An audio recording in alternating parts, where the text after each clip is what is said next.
अस्सलाम वालेकुम, मैं हूं शाज़ेब खानज़ादा। नवाज शरीफ अब खुलकर बोल रहे हैं। नाअहली के बाद नवाज शरीफ अवाम में हैं और वहां अपना मुकदमा पेश कर रहे हैं। वो कहते थे कि एक दिन खुलकर बताऊंगा क्या क्या हो रहा है। अभी तक खुलकर तो नहीं बताया कि क्या क्या उनके साथ हुआ है, मगर पहले जो बातें ढके छुपे अल्फाज में कह रहे थे, अब आहिस्ता आहिस्ता खुलकर बोल रहे हैं, तनकीद कर रहे हैं। और अहम बात यह है कि ये शायद तवक्को थी कि अगर जब वो तनकीद का निशाना बनाएंगे तो उसमें ज़्यादातर हिस्सा इमरान खान साहब की तरफ होगा, दूसरे अपोजिशन रहनुमाओं की तरफ होगा, मगर इमरान खान का जिक्र कम है, दूसरे अपोजिशन रहनुमाओं का जिक्र कम है। ज़्यादा बातें वो किसी और तरफ इशारा कर रहे हैं। ऐसा महसूस हो रहा है कि उनकी तनकीद का हदफ सियासी मुखालिफिन सिर्फ नहीं है, हदफ कोई और है। आज उनके बयानात से महसूस हुआ कि उनके सियासी मुखालिफिन सिर्फ मोहरा हैं। वो ये इंप्रेशन देने की कोशिश कर रहे थे, असल किरदार कोई और है। जहां अदालत किसी पर भी तौहीन का मुर्तकिब करार दे देती है, ये वो कह रहे थे। नवाज शरीफ ने अदालत पर ये कहा कि वो अवाम की तौहीन का इल्ज़ाम लगाया। नवाज शरीफ ने आज जेलम में खिताब करते हुए कहा कि मुंतखब वज़ीर आज़म को 1 मिनट में 5 मुअज़्ज़िज़ जजों ने फारिग कर दिया। क्या ये तौहीन अवाम नहीं है और क्या ये तौहीन अवाम को बर्दाश्त है? क्या कहते हैं? मुझे तो 1 मिनट में 5 जजों ने फारिग कर दिया। करोड़ों अवाम के वोटों की ये तौहीन है या नहीं है? करोड़ों अवाम वोट देके वज़ीर आज़म को मुंतखब करते हैं और 5 मुअज़्ज़िज़ जज एक जुम्बिश कलम से आपके वज़ीर आज़म को चलता करते हैं। ये क्या, ये तौहीन आपको बर्दाश्त है? नवाज शरीफ अदालत पर तौहीन अवाम का इल्ज़ाम लगा रहे हैं, अवाम से पूछ रहे हैं कि आपको तौहीन बर्दाश्त है। साथ ही उन्होंने अदालत पर डिक्टेटर्स के खिलाफ कुछ ना करने और उनके गैर आईनी इक़दामात की हिमायत का भी इल्ज़ाम लगाया। आप वोट देकर वज़ीर आज़म बनाते हैं, हुकूमत बनाते हैं, कोई डिक्टेटर आके और कोई जज आकर आपके वोट की पर्ची को फाड़ के आपके हाथ में पकड़ा देता है। 70 साल से यही कुछ हो रहा है और कमोबेश हर वज़ीर आज़म को 1.5 साल मिला है एवरेज, और डिक्टेटरों ने यहाँ 10-10 साल हुकूमत की, 10-10 साल। और देखो डिक्टेटर हुकूमत करके कैसे बार क्या मेरी कमर में दर्द होती है, मेरी कमर।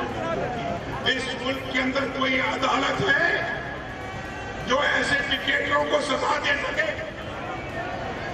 आइन को वो तोड़ते हैं, कानून को वो तोड़ते हैं, और फिर हमारे वो जज ऐसे डिक्टेटरों को लेजिटिमेसी देते हैं और कहते हैं बहुत अच्छा हुआ मुशर्रफ साहब, आपने कमाल कर दिया, आपने नवाज शरीफ को निकाल दिया। अदालतों को डिक्टेटर के हवाले से याद दिला रहे थे, साथ ही अदालती फैसले को तौहीन अवाम कह रहे थे।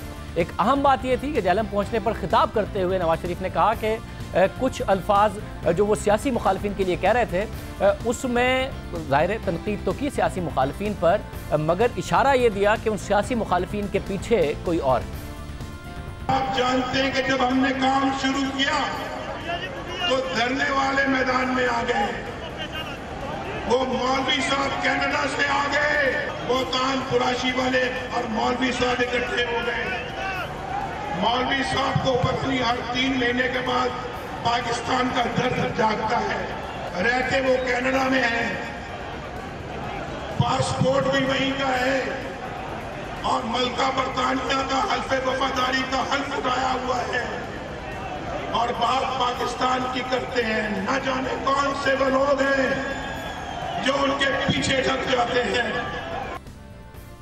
कौन से वो लोग हैं जो पीछे लग जाते हैं? नवाज शरीफ के आज के बयानात से महसूस होता है कि वो इमरान खान और ताहिरुल कादरी को सिर्फ मोहरा समझते हैं, असल किरदार कोई और है, उसकी तरफ इशारा कर रहे हैं। जैसा कि हम कह रहे थे कि वो कहा करते थे कि मैं खुलकर बताऊंगा, तो खुलकर अभी भी नहीं बता रहे, मगर इशारे ज़रूर कर रहे हैं। आज अपने खिताब में ये भी कहा कि जिसे अवाम ने वोट दिया उसे निकालने का इख्तियार भी अवाम के पास होना चाहिए। वो जल्द ही अवाम को कॉल देंगे। ये हिसाब लेगी उन तमाम डिक्टेटरों से और उन तमाम लोगों से जिन्होंने पाकिस्तान के साथ इतना बड़ा जुल्म किया। मेरे साथ बताओ, इन सब बातों का जवाब मांगोगे? इन सब बातों का हिसाब लोगे? मेरा एजेंडा आपके सामने आएगा, मेरा प्रोग्राम आपके सामने आएगा। इमरान खान ने नवाज शरीफ के कारवां को तनकीद का निशाना बनाया और ट्वीट किया कि मुसलसल कम होते हुए हुजूम के दरमियान बुलेट प्रूफ गाड़ी में बैठकर बात करना एतमाद का सबूत नहीं। अगर मौत से डरते हो तो रैलियां मत निकाला करो। इमरान खान ने मजीद लिखा कि पटवारी और किराए की आवाम किसी को लीडर नहीं बना सकते। नवाज शरीफ की करप्शन बचाओ रैली कॉर्नर मीटिंग में बदल गई है। आमिर की पैदावार अवामी सियासत को नहीं समझ सकते। नवाज शरीफ की करप्शन बचाओ रैली पर मेरा उन्हें मशवरा है कि आप अंपायर, पिच, मौसम और अपने खिलाड़ियों को इल्जाम दे सकते हैं, मगर आखिर में आप इस बात से इनकार नहीं कर सकते कि आप मैच हार गए हैं। नाअहली के बाद नवाज शरीफ अब अवाम में आए हैं। आज जैसा कि खान साहब भी कह रहे थे और सुबह ये नजर भी आया कि जो रैली थी उसमें लोग कम थे, अचानक उसकी रफ्तार भी बढ़ गई। फिर जेहलम में एक अच्छा क्राउड जरूर मिला मियां नवाज शरीफ साहब को, लेकिन उससे पहले सारा दिन ये मामला रहा। राबिया अनम इस सारे के सारे रैली को कवर भी कर रही थी। राबिया, बहुत शुक्रिया एक दफ़ा फिर ये बताइएगा मामला था आज सुबह फिर लगा कि क्राउड नहीं है, फिर जेहलम तक किस तरीके से आपने देखा कि क्राउड पुल हुआ, निकाला गया, कैसे निकला, खुद आ गए, क्या हुआ ये? शाहजेब, अगर हम कल से शुरू करें, जो कल मामला रहा था, इस्लामाबाद से ये रैली शुरू हुई थी, तो ज़्यादातर जो तादाद थी शुरका की वो इस्लामाबाद से ही थे, वो वहीं से शुरू हुए थे या वहाँ ठहरे हुए थे पहले से। तो ये पूरा दिन सफ़र तय करके सिर्फ पिंडी तक पहुंची, तो जितने भी लोग थे वो पिंडी में ही रहे, अपने घरों पर चले गए और वहीं पर मौजूद रहे और कुछ लोग वापस भी चले गए। तो ऐसे लोग नहीं थे जो ये सोचकर कल रैली में शरीक हुए हो कि हमने लाहौर तक का सफ़र तय करना है। इसीलिए उस वक्त बहुत बड़ी तादाद थी लोगों की जब कमेटी चौक पर खिताब हुआ। उसके बाद जब सुबह लोग पहुंचना शुरू हुए पंजाब हाउस पिंडी के, तो लोगों की तादाद बहुत रिमार्केबल नहीं थी, लेकिन थोड़े थोड़े करके लोग वहां पर बढ़ना शुरू हुए। उसके बाद पिंडी के जो पंजाब हाउस के बाहर की जो चौक है वहां पर लोगों की बहुत बड़ी तादाद थी जब ये गाड़ियां निकली, लेकिन जैसे ही इन्होंने आधे घंटे का सफर तय किया तो सिर्फ वो लोग रह गए जिन्होंने जीटी रोड को टच करना था, और ऐसे में बहुत कम गाड़ियां रह गई थी जो कि सिर्फ रैली के शुरका थे या मीडिया की गाड़ियां थी, और उसकी तादाद 80-90 से ज्यादा नहीं हो सकती। इस सबको मिला के मैं आपको बता रही हूं। इसी तरह लगा कि ये बहुत कम है तादाद, और इसी तरह रैली चलती रही। जीटी रोड को जब टच किया उसके बाद इन्होंने स्पीड पकड़ी नवाज शरीफ साहब के ड्राइवर ने, जिसके ऊपर काफी ज्यादा बातें भी होती रही, क्योंकि सब मीडिया वाले भी हैरान रह गए थे कि अचानक क्या हो गया। सबने अपनी गाड़ियां तेज कर दी और सब चल पड़े, लेकिन नवाज शरीफ साहब की गाड़ी तेजी से जाती रही। हमने फिर उनकी रैली को क्रॉस किया तो हमने पूरी सूरत हाल देखी कि कहां कहां पर क्राउड था, कहां पर नहीं था। रास्ते में जो भी जिस जगह पर भी मोहल्ले थे जहां पर लोग रहते हैं, रिहायशी इलाके, वहां से लोग घरों से बाहर निकले हुए थे बड़ी तादाद में, और वो जो अगर छोटा मोहल्ला था तो लोग कम थे, 100-150 लोग थे, अगर बड़ा मोहल्ला था तो 500-600 लोग थे, 1000 भी लोग थे। सबसे बड़ी स्ट्रेंथ जो है वो सोहावा पे हमने देखी। उसके बाद हमने दीना में देखा कि बहुत ज्यादा लोग थे, हजारों की तादाद में लोग थे, और फिर जेहलम। तो ये कह सकते हैं आपके इन्होंने भी ये सोचकर उस जगह पर ही कयाम किया, उस जगह पर ही रुके, अपनी गाड़ियां स्लो की और फिर जेहलम का प्लान बनाया जहां जहां इनको लगा कि स्ट्रेंथ तैयार है या लोग तैयार हैं। ऐसे कैंप्स जहां पर 50 या 100 के करीब लोग थे जिन्होंने बहुत तैयारियां भी की थी, जो इंतजार भी कर रहे थे, वहां पर इन्होंने ना अपनी गाड़ियां स्लो की और ना वो वहां पर रुके। तो इस तरह करते हुए ये लोग जेहलम पहुंचे, और जेहलम में बहुत बड़ी तादाद थी लोगों की। जितने कमेटी चौक में लोग मौजूद थे उससे बहुत ज्यादा तादाद थी जेहलम में जब ये लोग पहुंचे हैं। उन्होंने भी एक्सपेक्ट नहीं किया था, जो इंतजामिया थी जेहलम की, कि इतनी बड़ी तादाद में लोग भी आ जाएंगे और नवाज शरीफ का काफिला भी इतनी जल्दी पहुंच जाएगा। उन्होंने तैयारी 10 बजे के लिए की थी। जब उन्हें खबर मिली कि ये लोग बहुत स्पीड में आ रहे हैं, बताया गया नवाज शरीफ साहब के काफिले के साथ जो लोग थे उनकी जानिब से कि हम जल्दी जेहलम पहुंच जाएंगे, तो उसी वक्त ऐलानात किए गए इलाके में कि आप लोग फौरन पहुंचे। और आप समझे कि 1 घंटे के नोटिस में ये लोग पहुंचे थे। बहुत सारे लोग बाद में भी आ रहे थे, फंस गए थे पीछे ट्रैफिक में, नहीं पहुंच सके। साथ में ये बताइएगा कि एक जो अहम बात थी कि ज़ाहिर मियां नवाज शरीफ जो तकरीर कर रहे थे उसमें बहुत सारी जुमानी बातें भी कर रहे थे। नून लीग की रैलीज में आमतौर पर यह देखा नहीं गया कि लीडर तकरीर कर रहा हो और आगे से अवाम रिस्पॉन्ड कर रही हो। कल आप कह रहे हैं कि पिंडी से ज़्यादा क्राउड था। आज जब आपने अवाम से बात की है, मियां नवाज शरीफ बात कर रहे थे, आगे से जवाब आ रहा था, वो तौहीन की बात कर रहे थे, आगे से जवाब आ रहा था, ये क्राउड ज़्यादा चार्ज था आपके ख्याल में, अगर आपने माजी में जो नून लीग की रैलीज कवर की हैं या जो कल किया?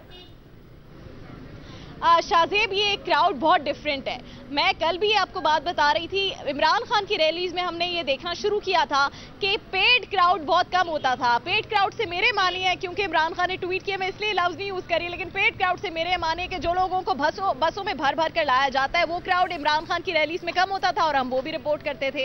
ये रैली बहुत डिफरेंट है। इसमें हमने कोई ऐसी बसेज और ट्रक्स या इस तरह के बड़े बड़े मस्दे वो भरे हुए नहीं देखे जिसमें जबरदस्ती लोगों को लाया हो और लोग बिल्कुल उनको अंदाजा ना हो कि हम यहाँ पर क्यों हैं, किस वजह से हैं और क्या हो रहा है। ऐसा नहीं है। यहाँ पर नौजवान हैं और शाहजेब बहुत बड़ी तादाद में नौजवान हैं और नून लीग के वोटर्स हैं और उन सबको ये मालूम है कि वो यहाँ पर क्यों मौजूद हैं। उन सबको इस चीज़ पर बात करनी है। वो रिस्पॉन्ड करते हैं जब नवाज शरीफ कोई भी बात करते हैं अपनी नाअहली से मुतालिक और वो कहते हैं कि मेरे साथ ये ज्यादती हुई है, तो सब वहाँ पर हाथ उठा के कहते हैं कि आपके साथ ज्यादती हुई है।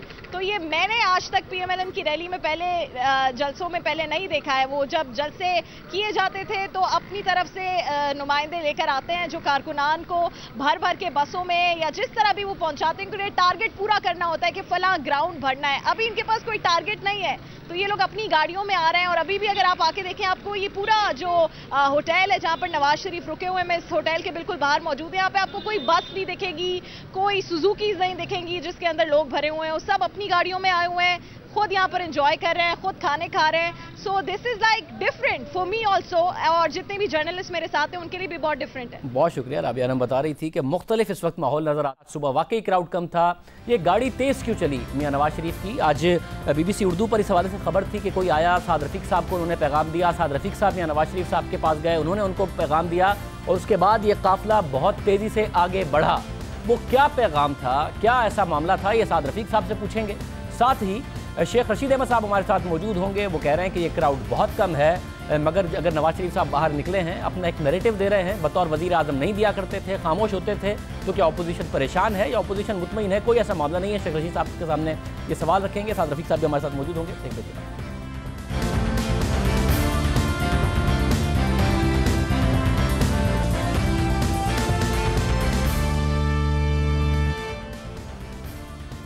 शेख रशीद अहमद हमारे साथ मौजूद हैं, साद रफीक साहब भी हमारे साथ मौजूद होंगे, दोनों से गुफ्तगू करेंगे। सबसे पहले शेख साहब बहुत शुक्रिया।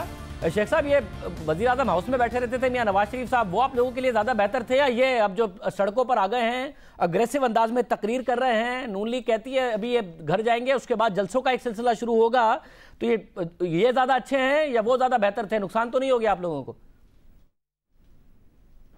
अवाम में नहीं, हमाम में चले गए हैं। तेजी में देखें, वाघा ना पार कर जाएं।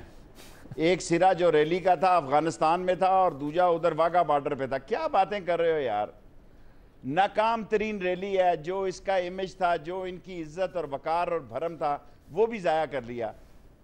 अगर मैं ये कहूँ कि 4 से 5 हज़ार आदमी थे रावलपिंडी में, आपके 6 हज़ार थे, 8 हज़ार थे, 10 हज़ार थे, मैं खुदा को गवाह बना के कहता हूँ इससे ज़्यादा लोग नहीं थे। प्रोग्राम को छोड़ें, अलग बात है, मैं झूठ नहीं बोलता। और अगर ये गाड़ियों का ही शो करना थी, यहाँ स्लो रैली करनी थी और वहाँ फास्ट रैली करनी थी, ये खिताब आप पंजाब हाउस में भी अपने गुस्से का इजहार कर सकते हैं कि फैसला पहले लिखा हुआ था और जनाब डिक्टेटर। किसने निकाला जुनेजो को? किसने साजिश की ज़िया-उल हक के साथ मिलकर जुनेजो प्राइम मिनिस्टर को निकालने की? किसने निकाला 14 महीने में बेनज़ीर भुट्टो को? किसने निकाला दूसरी मरतबा बेनज़ीर भुट्टो को? किसने निकाला जहांगीर करामत को? सर, ये ख़ानदान की अगर इस मुल्क में हुकूमत रहनी है, अगर ये शाही ब्लड रहना है, शाही ख़ानदान रहना है, शहबाज शरीफ इनसे अलहदा मुलाकात कर लें। मगर शेख साहब, ये आपने बात अहम की है और जाहिर है मियां का माजी है जिसे वो झुटला नहीं सकते। निकाला जुनेजो को, वो सारा का सारा मामला हुआ, मोहतरमा बेनज़ीर भुट्टो की भी हुकूमत है, ये सारी की सारी बातें जिसे मियां नवाज शरीफ डिस्कनेक्ट नहीं कर सकते। मगर मियां नवाज शरीफ ने अकेले जाके तो नहीं ना मोहतरमा बेनज़ीर भुट्टो की हुकूमत गिरा दी थी, स्टैब्लिशमेंट के ईमा पे ही सारा काम किया ना। स्टैब्लिशमेंट के साथ मिले हुए थे मियां नवाज शरीफ साहब, फिर जाहिर है पीपल्स पार्टी का भी एक किरदार रहा, मिठाइयां बांटी जब मार्शल लॉ लगा, इन दोनों का ये मामला था। अब मियां नवाज शरीफ कह रहे हैं और आप लोगों पर हालांकि तवक्को थी कि आप पे, इमरान खान साहब पे ज्यादा तनकीद होगी, वो आप लोगों को मोहरा समझ रहे हैं, वो इमरान खान को मोहरा समझ रहे हैं, जो माजी आप याद दिला रहे हैं उन्हें, वो बात कर रहे हैं यहां पर कि आप लोग मोहरे हैं। देखें, जो लगी है ना, दिल दियां लगियां जाने वे, ये लगी है अंदर ठा करके लगी है जनाब। ये कहते थे शेख रशीद असम्बली में नहीं होगा, अल्लाह के फजल से मैं असम्बली में हूँ और मैंने इमरान खान के टिकट पे प्राइम मिनिस्टर का इलेक्शन लड़ा है, बेशक हारा हूँ, लेकिन ये जो सोचे बैठे थे इनका तो ख्याल ही नहीं था। ये कहते थे हमें तो कबूल है सुप्रीम कोर्ट का फैसला। अब क्या हो गया जी, इनके क्लिप दिखाएं, ये कहते थे हमें तो कबूल है। और ये 5 जजेस में 3 मुस्तकबिल के चीफ जस्टिस हैं नवाज शरीफ साहब। भूल जाएं आप, यहां ये कानून नहीं है कि जनाब अली कहीं चीफ जस्टिसों के खिलाफ अदम एतमाद हो जाएगा। मुस्तकबिल के 3 जस्टिसों ने, चीफ जस्टिसों ने ठप्पा लगाया है, ठप्पा रिजेक्शन का। और आप अवाम में जाएं, बड़े शौक से जाएं। आप चाहते हैं हुकूमत भी आप हो, अपोजिशन की आप हो, आप अपने भाई पे एतबार नहीं करते। इस मुल्क में एक ऐसी शख्सियत हैं जो नाहल भी हो गई हैं और छोटे भाई को इस काबिल नहीं समझते कि उसको नॉमिनेट करें, क्योंकि घर की हुकूमत जो है वो नवाज शरीफ पर ज़्यादा हावी है। आवाम की जो लगन है, तड़प है, जुस्तजू है, जोश है, वलवला है, तन है। कहते हैं गुर्बत ख़त्म कर दी। ओ बाबा, आपने $35 बिलियन 4 सालों में कर्जा लिया और सारे लोगों ने 70 सालों में जो है वो 40 बिलियन लिया है। LNG की वजह से 5 बिलियन की एक्सपोर्ट, टेक्सटाइल कम हो गई है, 125 कारखाने बंद हो गए हैं और हजूर आपकी इंपोर्ट $10 बिलियन बढ़ गई है और आपका खसारा कहां पहुंच गया है? आपने तबाह बर्बाद कर दिया। साहब ये सारी बातें खसारा वाकई बहुत हायर साइड पर वाकई इन्होंने लिए हैं। जितना अपने मैनिफेस्टो में बात करते थे मियां नवाज शरीफ साहब और दावे किए थे, उनमें से अक्सर नहीं पूरे कर सके मियां नवाज शरीफ साहब। लोड शेडिंग 4 साल बाद भी आज भी नहीं खत्म हुई। तो अगर ये वजीर आजम के तौर पर 2018 में जाते, गो नवाज गो का नारा आपके पास होता, वो ज्यादा अच्छा था, या अब जबकि वो विक्टिम कार्ड खेल रहे हैं, आवाम को जाके कनेक्ट कर रहे हैं, कुलसूम बीबी को इन्हें 120 में इलेक्शन लड़वा रहे हैं, खुद कैंपेन उनकी करेंगे जो कि नून लीग का दावा है, तो ये वाला नवाज शरीफ आपको ज्यादा सूट करेगा 2018 के इंतखाबात में? देखें, पंजाब का वोटर मैं एक्सपेक्ट कर रहा था कि 1 लाख आदमी निकलेगा। मेरा अशरे शीर भी सोचों का जनाजा निकल गया। पंजाब का वोटर बड़ा सियाना है। ये जो आप समझ रहे हैं ना कि 50 वजीर लेके और इन्होंने हदबंदी कर दी है, अभी बहुत दिल्ली दूरस्त, अभी इन्होंने द्वारका का किला पार करना है और सियासत का पुले सरात पार करना है। इस 4 महीने में पुले सरात से ये गिरेंगे, मुंह के बल गिरेंगे और इनकी सियासत का धड़न तख्ता होना। मैं, आप पेशन गोई कहते हैं, मैं पेशन गोई कर रहा हूं। इन 4 महीनों में इनका, पहले मैं कहता था कि ताबूत निकलेगा वहां से, सुप्रीम कोर्ट से सबूत निकलेंगे सुप्रीम कोर्ट से। आज मैं कहता हूं नवाज शरीफ की सियासत का इन 4 महीने में इंशाअल्लाह धड़न तख्ता होगा। अगर ये कोर्टों से बचने के लिए किसी NRO के मुंतजर है, अगर शाम के अंधेरे में शहबाज शरीफ से ये तोक़े कर रहे हैं कि कोई दरमियानी रास्ता निकल आएगा, तो फॉर्मेशन कमांडरों ने बबा के दोहल यूनानी मसली का नो, नथिंग, ओनली कॉन्स्टिट्यूशन और रियासत की अलमबरदारी, इससे आगे कुछ नहीं चलेगा। और अब बेशक चले जाए गुजरांवाला, मगर शेख रशीद साहब, अगर ये मोमेंटम बनाने में मियां नवाज शरीफ हो जाते हैं जिसका वो कह रहे हैं, तो आप ये कह रहे हैं कि आप जिनको कोट कर रहे हैं कि फॉर्मेशन कमांडर्स उनको इंटरवीन करना चाहिए सारी सूरत हाल में, वो मुदाखलत करेंगे? मैं जानना चाह रहा हूं, आप ये कह रहे हैं? कर सकते हैं वो, मैं कह रहा हूं आज, क्यों नहीं कर सकते? उन्होंने मुल्क की सालमियत का अहद किया हुआ है। वो इस मुल्क में खाना जंगी अफोर्ड नहीं कर सकते। कोई 10 कोर नहीं निकली, एक ट्रक क्या मोटरसाइकिल भी नहीं निकला। मैं कहता था शाम से पहले आप प्राइम मिनिस्टर हाउस खाली करेंगे। ये लाहौर जाके सोचेंगे, जरा गुजरांवाला लाहौर गुजार लें। पाकिस्तान की फौज ने अहद किया हुआ है और पाकिस्तान की एक बदली हुई अदलिया इंसाफ और आइन के तहत है, और इसने अहद किया हुआ है कि पाकिस्तान के नाम पर किसी साजिश को, जो साजिश ये कहते हैं वो साजिश नहीं है। साजिश वो है जो ये करने जा रहे हैं कि अदलिया के खिलाफ और पाक फौज के खिलाफ, पाक फौज को पंजाब पुलिस बनाना चाहते हैं। ये कभी नहीं बनेगी। शेख साहब, माजरत के साथ ना तो इस फैसले के पीछे पाक फौज है, जुडिशरी ने ये सारा का सारा फैसला दिया है, ऐसा इल्जाम नहीं लगा कोई, ना ही अभी तक नवाज शरीफ साहब की तरफ से लगाया गया, तो वो पाक फौज वाली बात कैसे आ गई? और आपने कहा कि इंटरवीन कर सकते हैं। सियासत हो रही है, मियां नवाज शरीफ सड़कों पर हैं, इमरान खान भी सड़कों पर होते हैं, आप भी सड़कों पर हैं, 13 अगस्त को आपका भी जलसा है, उन्हें करना चाहिए, मुदाखलत करनी चाहिए आपके ख्याल में? नहीं होना चाहिए, बिल्कुल नहीं होना चाहिए। और मेरा ईमान की हद तक यकीन है कि इस दफा नहीं होगी। लेकिन चोर को चोर कहेगी, चौकीदार नहीं कहेगी। जालिम को जालिम कहेगी, मजलूम को मजलूम कहेगी। बेईमान को बेईमान कहेगी, करप्शन खोर को करप्शन खोर कहेगी। और जब ये कहते हैं कि ये जीआईटी जिन्नों की जीआईटी थी, ये जिन्नों की जीआईटी थी या नहीं थी, एक बात तय है कि कौम में अभी ऐसे 6 ब्यूरोक्रेट्स और 5 जजेस जिंदा हैं जो हुकूमत के आंख में आंख डालकर इंसाफ के अलम को जिंदा रख सकते हैं, और ये पाकिस्तान और जमहूरियत आगे बढ़ेगी इंशाअल्लाह। शेख साहब, आप ये कह रहे थे कि महीने में आप दफन होते देखते हैं मियां नवाज शरीफ की सियासत को। एक चीज आप लोगों ने कहा था, तहरीक इंसाफ भी कहती थी कि 40 से 50 लोग टूटने को तैयार हैं नून लीग से, अब वो डिस्क्वालीफाई हो गए हैं, निकले हैं, बकौल आपके रैली में भी दम नहीं है, तो कोई 10-15 लोग तो हों, वो 40-50 लोग कहां हैं नून लीग से जो एमएनएस से जिन्होंने टूटना था, वो कहां है? क्या मियां साहब पार्टी संभाल गए? देखें, जिनको आप लोग समझ रहे हैं, मैं 25 से 35 से लोगों को समझता हूं। अभी भी 20 लोगों ने प्राइम मिनिस्टर को वोट नहीं दिया। अभी भी लोग, ये पहली दफा हुआ है कि लोगों ने कहा मैं स्टेट मिनिस्टर नहीं बनूंगा, उन्होंने कहा वास्ता है पूरा मिनिस्टर बन जाओ। लोगों ने पसंद की मिनिस्ट्रियां ली हैं, ये कभी हुआ है?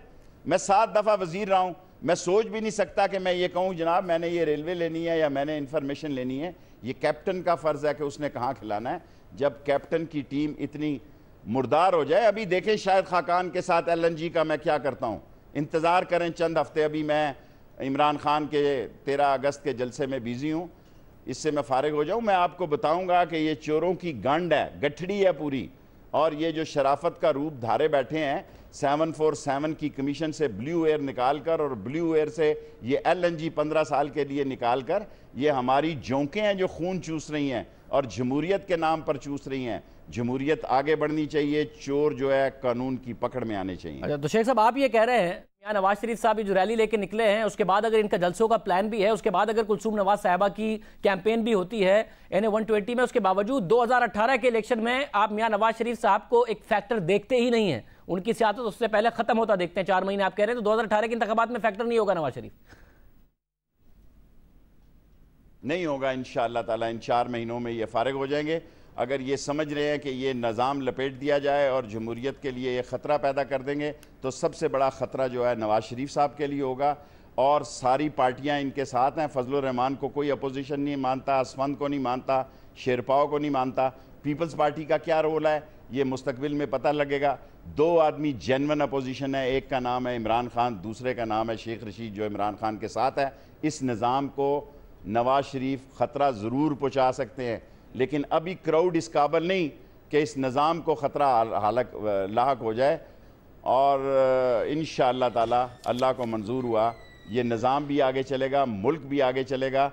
और ये कहना कि अगर नवाज शरीफ होगा तो मस्जिदों अजान दो कि नवाज शरीफ आ गया है, बाहर सड़क पे मंदिरों गिरजाओ घंटियाँ बजाओ कि नवाज, ये वक्त ख़त्म हो चुका है। ये वक्त ख़त्म हो चुका है। टिकटों के चंद लोग और कुछ कैंडिडेट जितने लोगों को और पटवारी ला सकते वो ले आए हैं गुजरांवाला और लाहौर के बाद।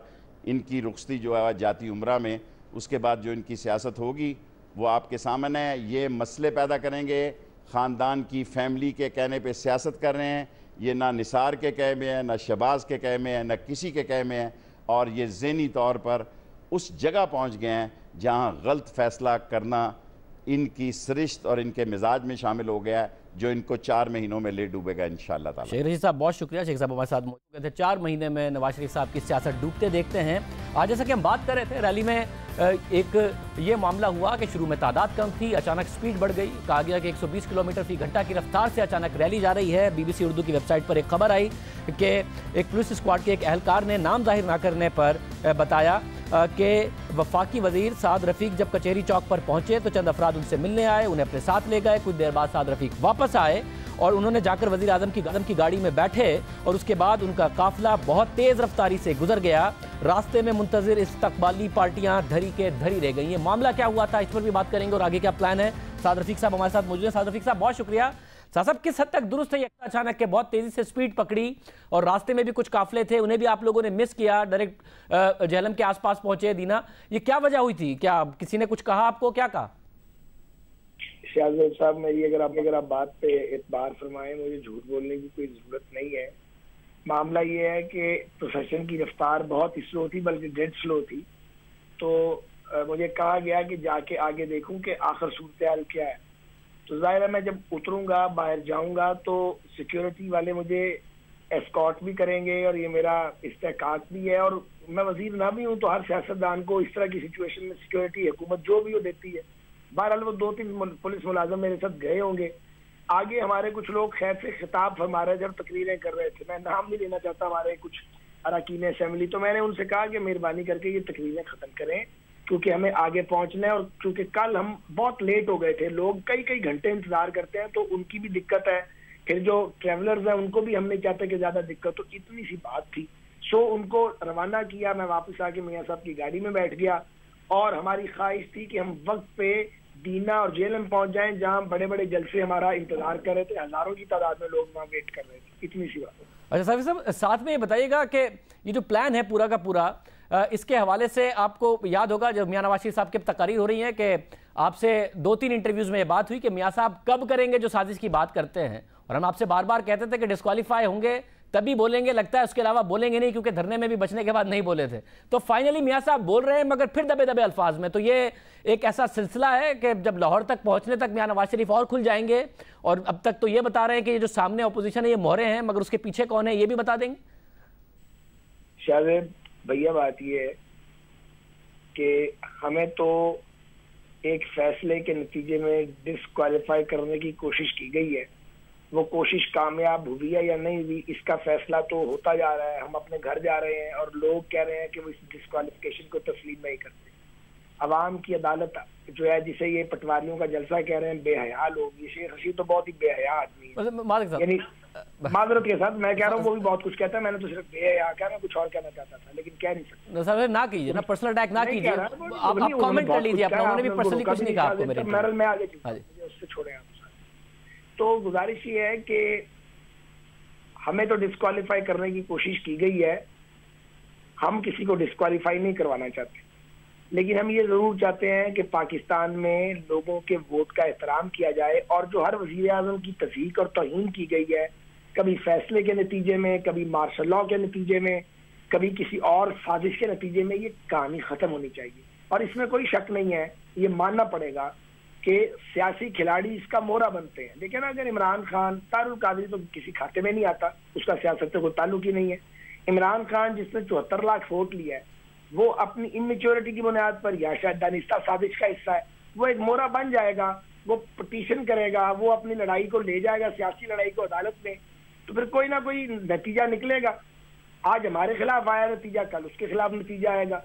तो गुजारिश ये है कि हम तो लोगों में जा रहे हैं, लेकिन मैं शाहजेब साहब एक कारकुन हूं पार्टी का, ये नहीं होगा इंशाल्लाह। अगर हम रहे जिंदा, जिंदगी अल्लाह ताला के हाथ में, हमें मालूम नहीं है, ये भी मालूम नहीं है क्या होगा हमारे साथ। हमारे बड़ों के साथ भी बात मुझे करने में, हमारे बड़ों के साथ भी यही कुछ किया गया। अगर हम बाज नहीं आए, ये नहीं होगा कि वोट के तकद्दुस को बार बार पामाल किया जाए।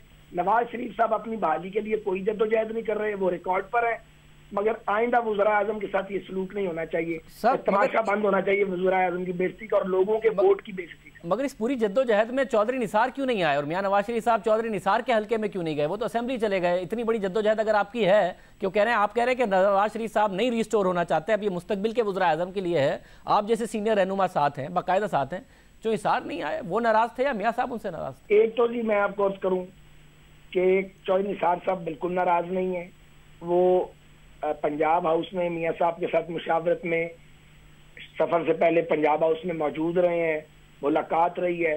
ये जो जीटी रोड वाला फैसला है, इस पे भी हम तो लाहौर में थे जब कंसल्टेशन हुई, तो मैंने सुना था कि चौधरी साहब भी थे, भले उनकी राय जरा मुख्तलिफ थी, वो ज़ाहिर सिक्योरिटी इशूज पे उनकी एक राय जरूर थी।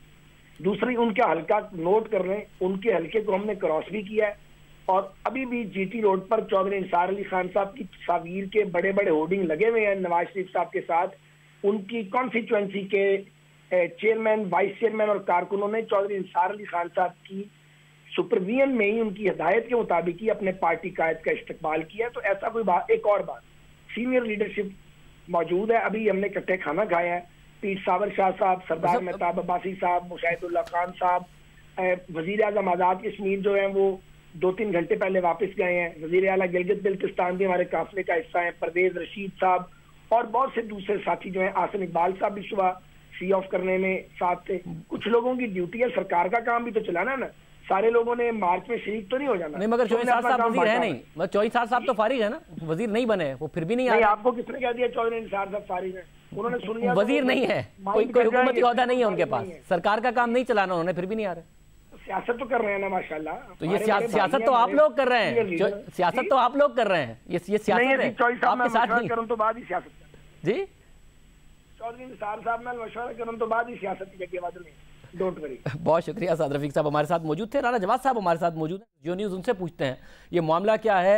राना साहब बहुत शुक्रिया, क्या मामला है चौधरी साहब का? कमर के दर्द की सारा दिन हेडलाइन चली, फिर का नहीं है कमर में दर्द, काफिला भी नहीं गया वहाँ, चौधरी साहब साथ भी नहीं है, वजीर भी नहीं है, ये क्या मामला है? शाहजेब, मेरा ख्याल है कमर की दर्द का तो उनका जेन्युइन मसला है, लेकिन उसके साथ साथ उनका वो एक सियासी नज़रिया भी है।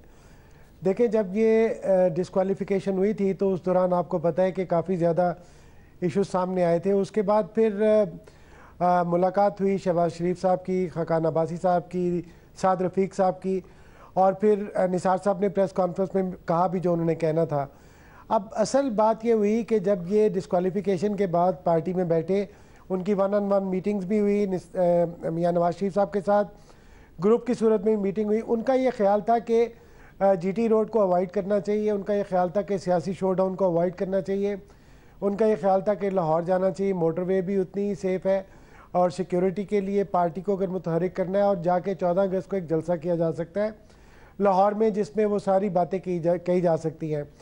और उनका ये ख्याल था कि वो पुराने देरीना साथी हैं नवाज शरीफ साहब के, उनको अंदाज़ा था कि नवाज शरीफ बहुत ज़्यादा हर्ट हैं, उनको जिस तरह ह्यूमिलिएट किया गया पिछले 6 माह में, 3 माह में ख़ास तौर पे, जिस तरह उनकी पेशियाँ हुई इनके ख़ानदान को, तो उनको वो एग्रीव थे। और जाहिर है 3 दफ़ा वज़ीर आज़म है, ये 4 सालों में उन्होंने बहुत कुछ देखा है, तो कोई ऐसी बातें ना हो जिसकी वजह से फिर नुकसान जो है ऐसा हो कि पार्टी और इदारे आमने सामने खड़े हों या नफ़रत के बहुत ज़्यादा बीच ना बोए जाएं, ये उनका ख्याल था। लेकिन पार्टी के कुछ और लोग थे जिन्होंने इस चीज़ को रिजेक्ट किया। अब ये जब तनाज़ा सामने आया और दूसरी तरफ उनकी अपनी हेल्थ के मसले भी थे, तो मेरा नहीं ख्याल कि उन्होंने कोई नवाज शरीफ को रोकने की कोशिश की कि उनके जलसे को ख़राब किया जाए या लोगों को ना भेजा जाए। उनकी आखिरी तकरीर भी अपने हल्के में बड़ी वाज़िया थी। तो अभी जो सिचुएशन है वो नज़रियाती तौर पे इस मूवमेंट के हक़ में नहीं है जिसको नवाज शरीफ साहब चला रहे हैं और जीटी रोड पे चढ़ चुके हैं और बोल रहे हैं। ताहम वो कहते हैं कि वो नवाज शरीफ के साथ हैं।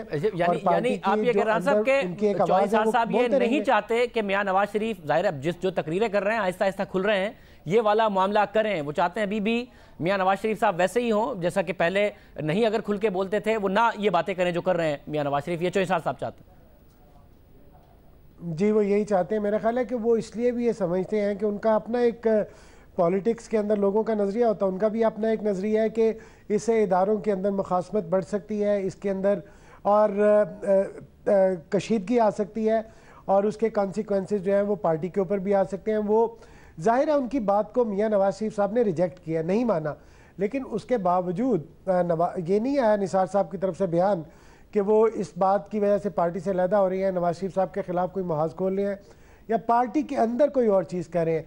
ऐसी कोई बात नहीं है शाहजेब, ये ऐसा ही है कि ये इख्तलाफ जो है उनका अपनी जगह पे है।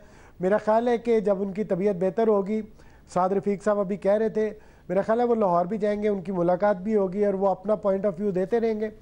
इसकी वजह से आपको नज़र नहीं आ रहा कि ग्राउंड पे कोई बहुत ज़्यादा चीज़ें ऐसी ट्रांसलेट हुई हैं कि पार्टी के अंदर कमोशन हो गई है या कोई बगावत की चीज़ें सामने आ रही हैं। बहुत शुक्रिया, राना साहब हमारे साथ मौजूद थे और इस हवाले से बता रहे थे कि असला क्या है। प्रोग्राम में एक ब्रेक शामिल करते हैं, अहम मजीद डेवलपमेंट्स पे बात करेंगे एक ब्रेक के बाद।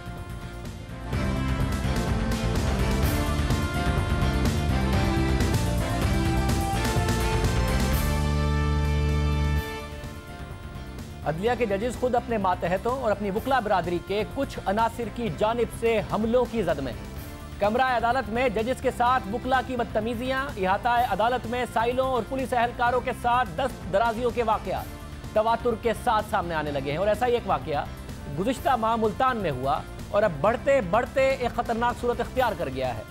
मुल्तान से बढ़ते बढ़ते बात इस हद तक पहुंच गई कि कुछ वकला ने chief justice Lahore high court Mansoor Ali Shah की अदालत में पहुंचकर ना सिर्फ हुल्लड़बाजी की और नारे लगाए, बल्कि मुअज़्ज़िज़ अदालत पर दबाव डालने की कोशिश भी की और इक़दाम के खिलाफ सुप्रीम कोर्ट पहुंच गए हैं। उनके इक़दाम के खिलाफ गुज़िश्ता माह 24 जुलाई को Lahore high court Multan bench में एक मुकदमे की समाअत के दौरान सीनियर जज जस्टिस कासिम खान से सदर Lahore high court bar Multan bench शेर जमा कुरैशी की तल्ख कलामी के बाद वुकला ने हंगामा खड़ा कर दिया। वुकला ने नारेबाजी की और अदालत के बाहर बाकायदा तौर पर एक हंगामा किया। जज के नाम की जो तख्ती थी वो भी एक वकील ने उतार कर तोड़ दी, जज के नाम की तख्ती। साथ ही वुकला ने फाजिल जज के खिलाफ एहतजाज करते हुए हड़ताल शुरू कर दी और अदालती कार्रवाई का बॉयकॉट कर दिया। बाद में इस वाकये की वीडियो भी सामने आ गई।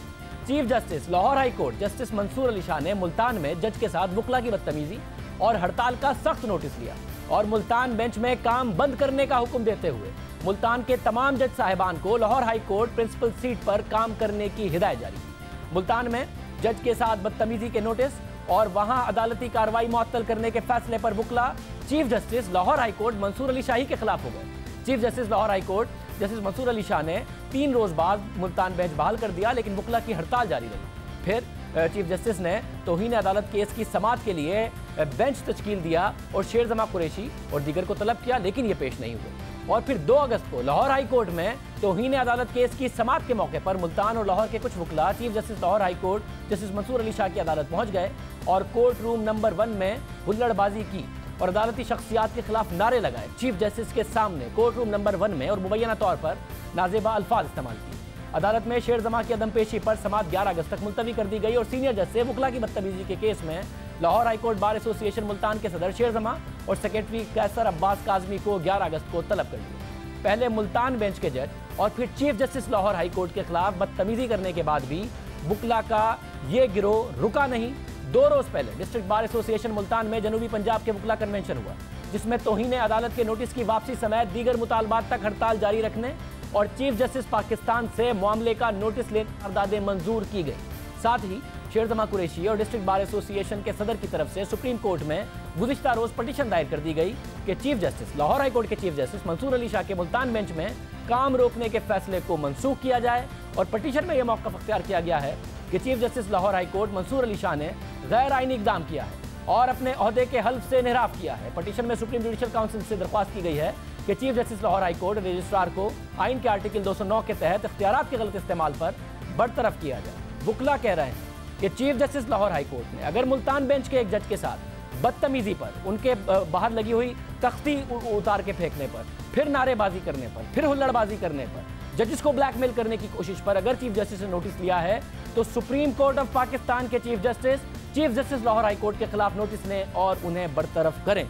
ये मामला ज़ाहिर वुकला का एक बहुत बड़ा किरदार है पाकिस्तान में, चाहे वो अदालत की अदलिया की बहाली की तहरीक हो या दूसरे मामलात हों। लेकिन क्या अदालतें को ब्लैकमेल करने की इस तरीके से कोशिश होगी? क्या अदालतें ब्लैकमेल हो जाएंगी? Chief justice Lahore high court ने जो काम है वो उसकी तारीफ भी होती है।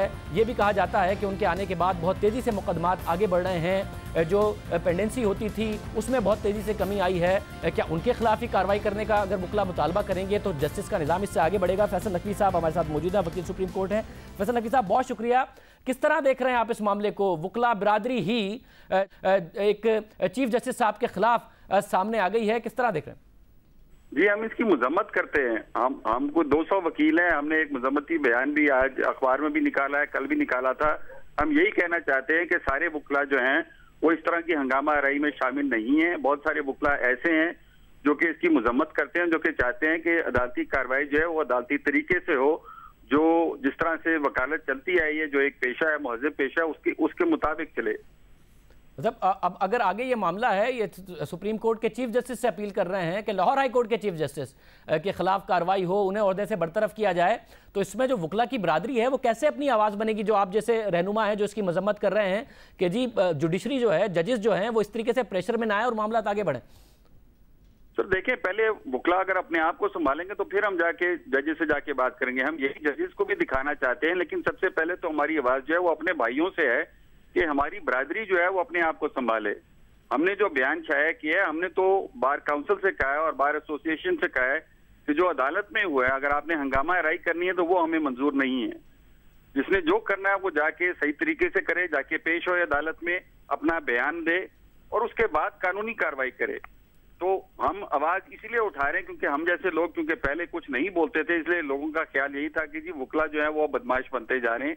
हम ये दिखाना चाह रहे हैं कि वुकला बरादरी जो है वो इस तरह की बदमाशी को नहीं मानती और इंशाल्लाह सही कानूनी कार्रवाई करेगी। बहुत शुक्रिया। फैसल नकवी हमारे साथ मौजूद थे और मुस्तरद कर रहे थे एक टोले की तरफ से ये जो सब कुछ हो रहा है chief justice Lahore high court के खिलाफ ये जो हुल्लड़बाजी हुई कोर्ट रूम नंबर 1 में हुई। और जैसा कि हम कह रहे हैं chief justice Lahore high court बाकायदा तौर पर पहले एक ऐसी शख्सियत के तौर पर सामने आए जिन्होंने अपने असासे जाहिर किए, जिन्होंने इस अज़म का इजहार किया कि मैं मामला को तेज़ी से आगे बढ़ाऊंगा। पेंडेंसी जो थी जो केसेस की वो बहुत तेज़ी से कम होने लगी, उनकी कार्रवाई की। और जब से वो आए हैं तारीफ़ होती है और उनके खिलाफ ही अगर वकला इस तरीके से निकल रहे हैं जिसमें फैसल नकवी साहब कह रहे थे कि हम आवाज़ उठाएंगे। प्रोग्राम में आगे बढ़ते हैं और जिक्र करते हैं एक ऐसा मरीज़ जिसके जिस्म का गोश्त गलना शुरू हो गया और टूट टूट कर गिरने लगा, जिस्म से उसका गोश्त गिरने लगा, उसके जिस्म पर पीप होने की वजह से बदबू आने लगी। इलाज कराने से अफाका ना हुआ, लोग उसे लाइलाज समझने लगे, उसके अपने उसे हाथ लगाने से कतराने लगे अपने। ऐसे में कोई एक शफीक हाथ उन जख्मों पर मरहम रखता है, हाथ रखता है, जिसे कोड़ या जजाम कहा जाता है। वो शफीक हाथ डॉक्टर रुथ फाउ का था जिन्होंने अपनी ज़िंदगी पाकिस्तान में कोड़ के मर्ज के खात्मे और इंसानियत की खिदमत के लिए वक्फ कर दी। आज वो शफीक हाथ, वो मसीहा हमारे दरमियान मौजूद नहीं। उनकी आखिरी रसूमात 19 अगस्त को पूरे सरकारी एजाज़ के साथ अदा की जाएंगी, जो एक काबिल तारीफ़ बात है कि पाकिस्तान की रियासत ने यह फैसला किया कि इस अजीम शख्सियत को सरकारी एजाज़ के साथ उनकी आखिरी रसूमात अदा की जाएँ।